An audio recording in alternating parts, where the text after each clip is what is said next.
Boa noite.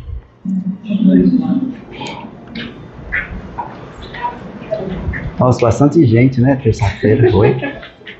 E tem um monte de gente que fazia tempo que eu não via, que eu estou vendo, tudo bem. Umas pessoas que eu vejo sempre, outras que eu vejo só de vez em quando. Muito bom. Boa noite. Boa noite para quem vai ver em outros horários, porque isso aqui está gravado, né? Vocês estão vendo ao vivo e a cores, mas tem gente que vai ver depois.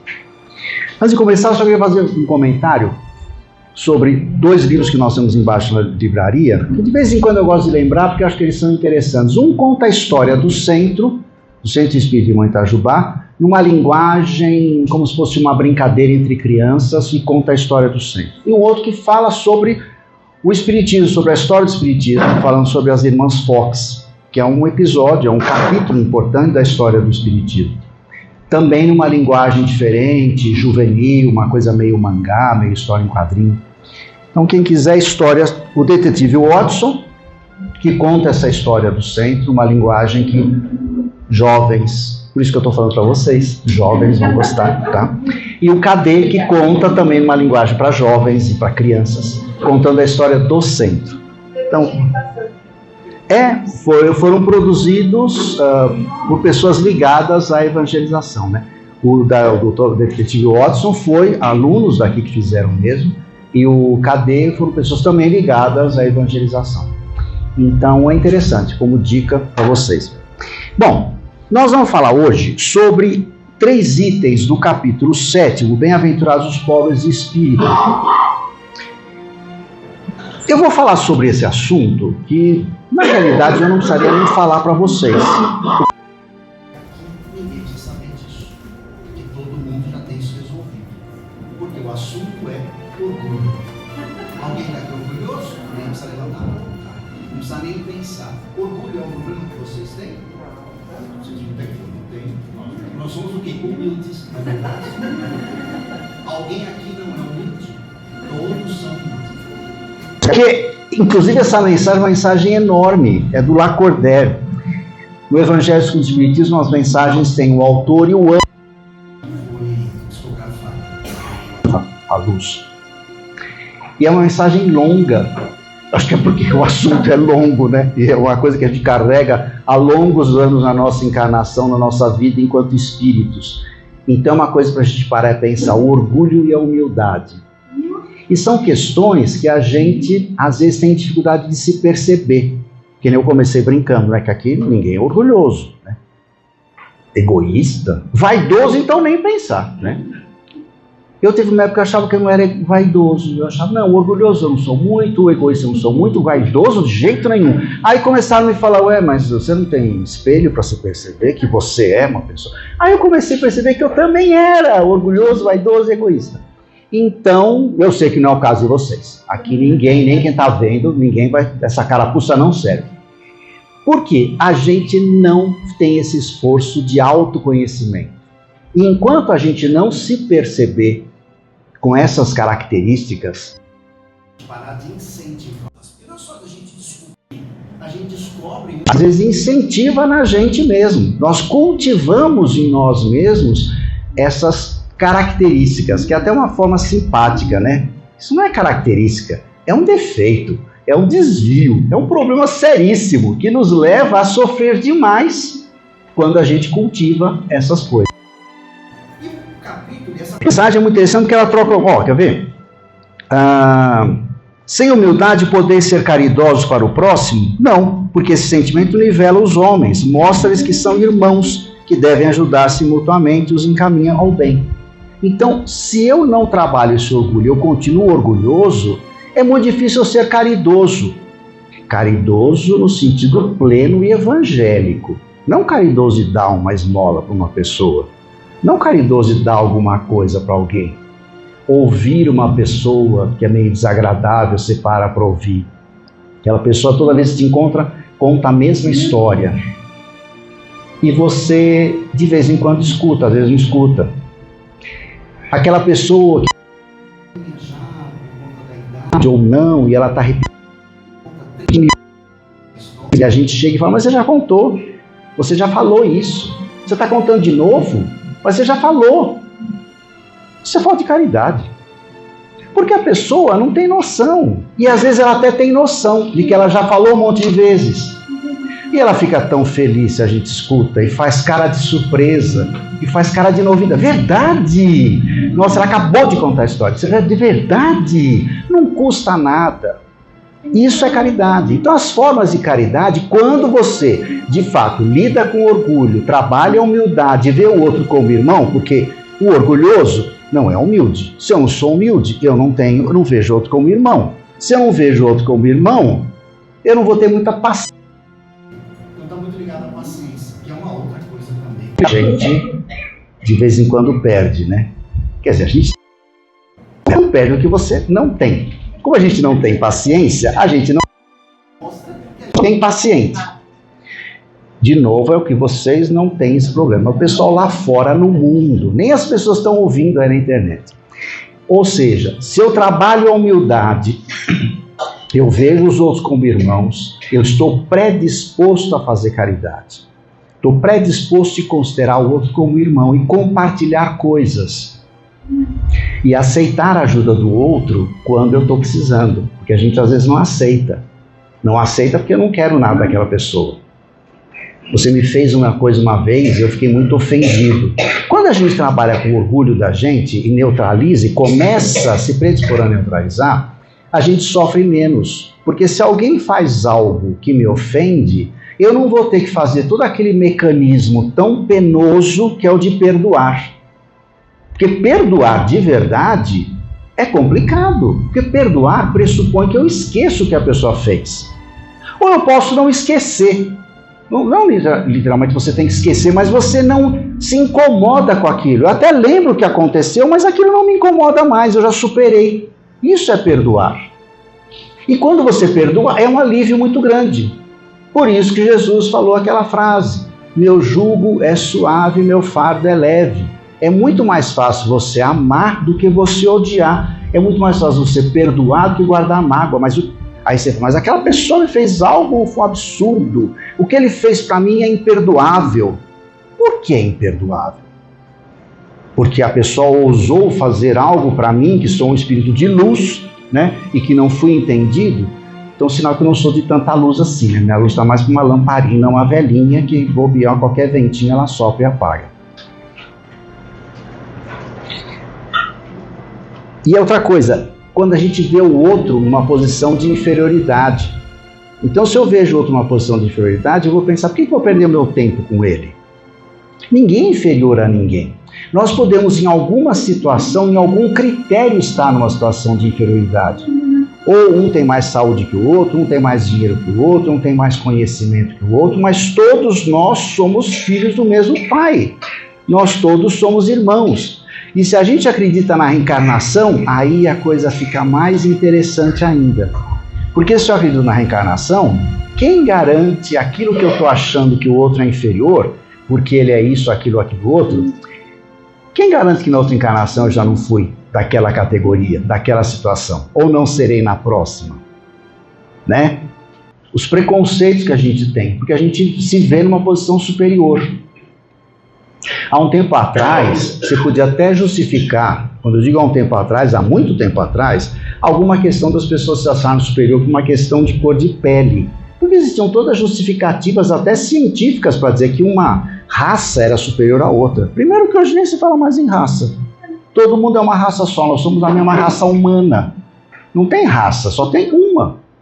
Só tem raça humana, somos todos humanos. Somos os 8 bilhões que vivem na Terra e mais outros tantos bilhões que estão desencarnados, são espíritos. Nós temos o nosso corpo e o outro não tem. Somos todos espíritos que pertencemos à mesma raça quando estamos encarnados. Quando você está desencarnado, nem isso. Então só tem uma raça, que é a raça humana. Então não temos superioridade. Ninguém é superior ao outro por conta de pele, por conta de questão financeira, por conta de conhecimento, né?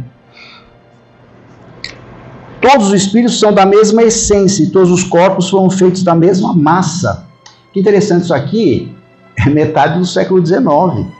Naquela época ainda existiam justificativas científicas para dizer que existia gente superior a outra. Nessa época tinha colonização, tinha escravização, tinha domínio de povos sobre outros. Não que não exista isso ainda hoje, mas hoje é mais absurdo ainda do que naquela época. Existia uma fundamentação até lógica dentro daquele mundo, naquele momento, de se achar superiores. E já a doutrina fala, não, somos todos iguais. As diferenças são apenas de casca, mas a essência, somos todos a mesma coisa. Então não tem sentido um se achar superior ao outro. Muitas vezes a gente até pensa e quer que Jesus volte para nos ensinar uma série de coisas. Ele fala uma coisa aqui que no Evangelho tem isso também. Jesus não precisa voltar para poder ensinar algumas coisas para nós, porque ele já ensinou e está aí a informação há mais de 2000 anos. Só que está na hora da gente começar a ver. Jesus deu um exemplo. Se Jesus é o nosso exemplo, é o nosso modelo maior, ele deu o exemplo. Porque na época dele, imagina, há 2000 anos, ele viveu num lugar onde as pessoas eram muito preconceituosas, talvez mais ou menos, não sei do que nós somos hoje, não importa se mais ou menos, mas tinham os seus preconceitos. E as questões se acharem uns superiores aos outros. Jesus não tinha isso. Nas historinhas que ele contava, ele colocava muitas vezes como personagem principal, como o mocinho da história, o cara legal da história, aqueles que eram considerados inferiores. Samaritana, publicano, que era cobrador de impostos. Imaginou, cobrador de impostos naquela época, como o povo devia adorar, né?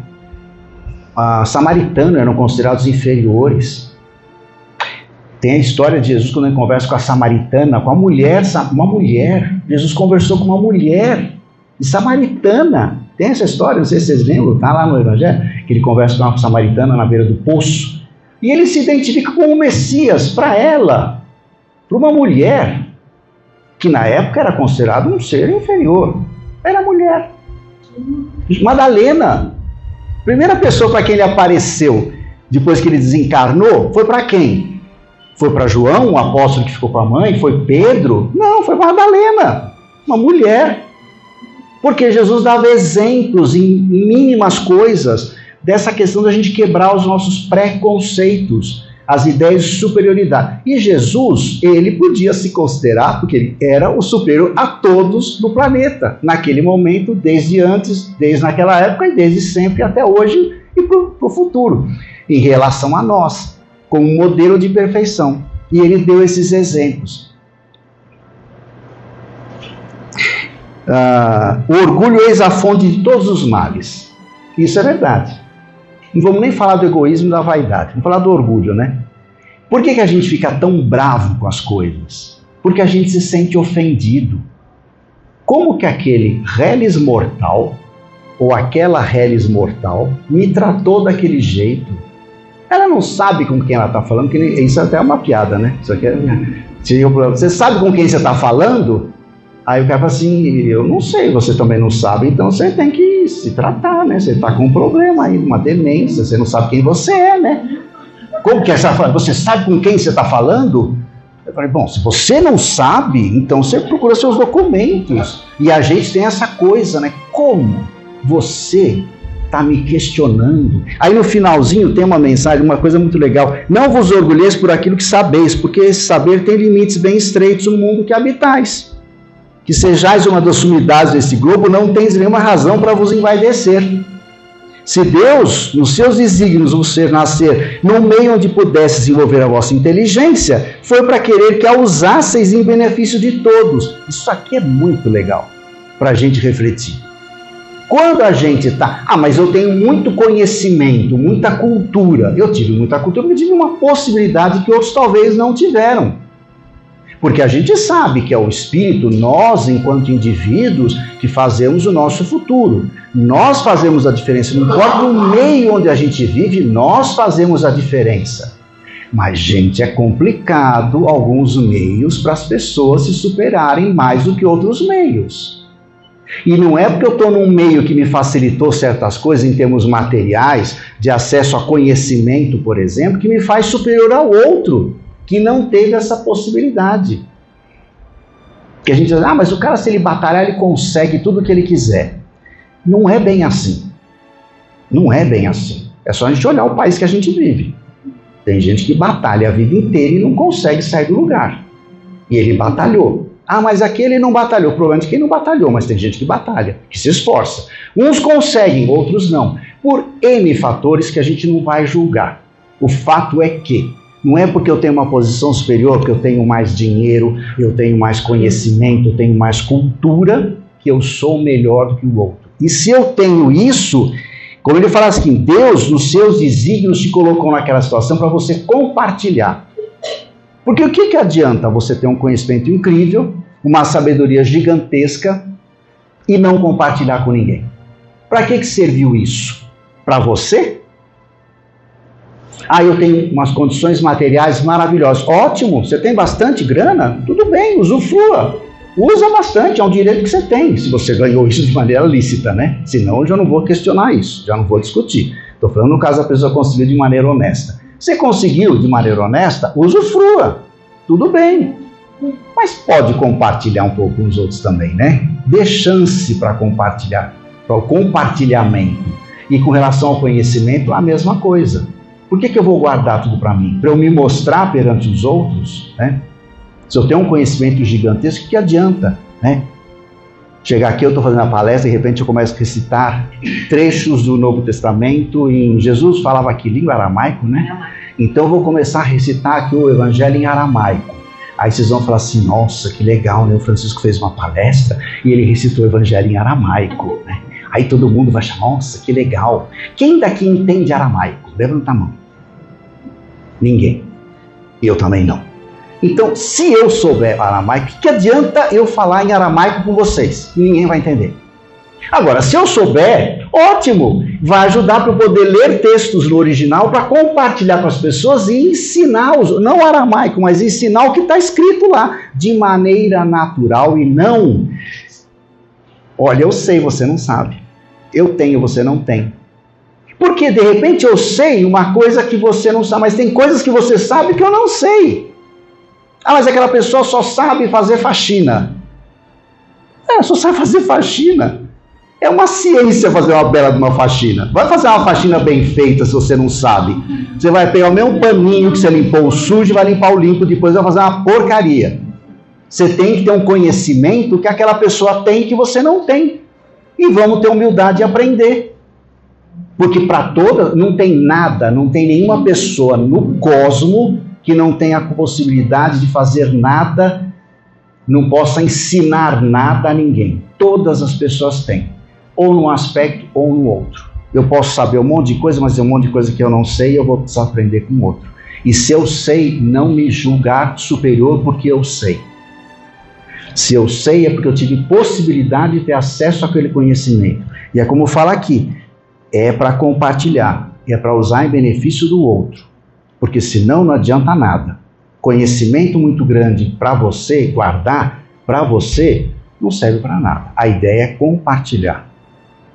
E a gente está sempre ensinando uns aos outros, mesmo quando a gente trabalha com educação, quando você ensina, você também aprende. Não existe eu só ensino, você ensina e você aprende, é um caminho de mão dupla.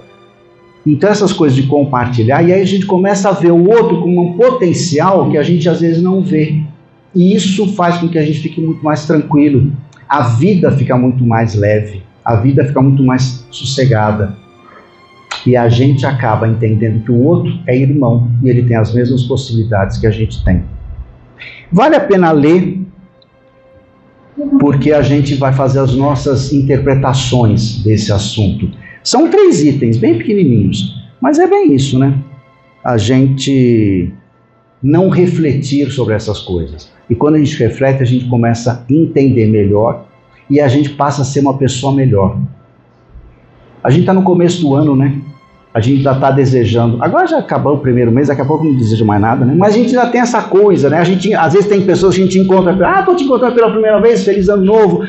Feliz ano novo. E feliz ano novo que seja eu também um eu novo. Eu vi uma palestra, um cara falando isso, né? Desejar um feliz eu novo para você. Não é ideia minha, não. Eu estou copiando, tá? É que eu esqueci quem falou, mas foi um cara legal que falou. Feliz eu novo para vocês. Que todos nós sejamos um eu novo e que a gente possa fazer a diferença no ambiente onde a gente esteja. Trabalhando e lidando com essas coisinhas que a gente ainda tem um pouquinho, né? Que é o orgulho, né? Mas que Jesus nos abençoe e que nós possamos uns aos outros também nos abençoar.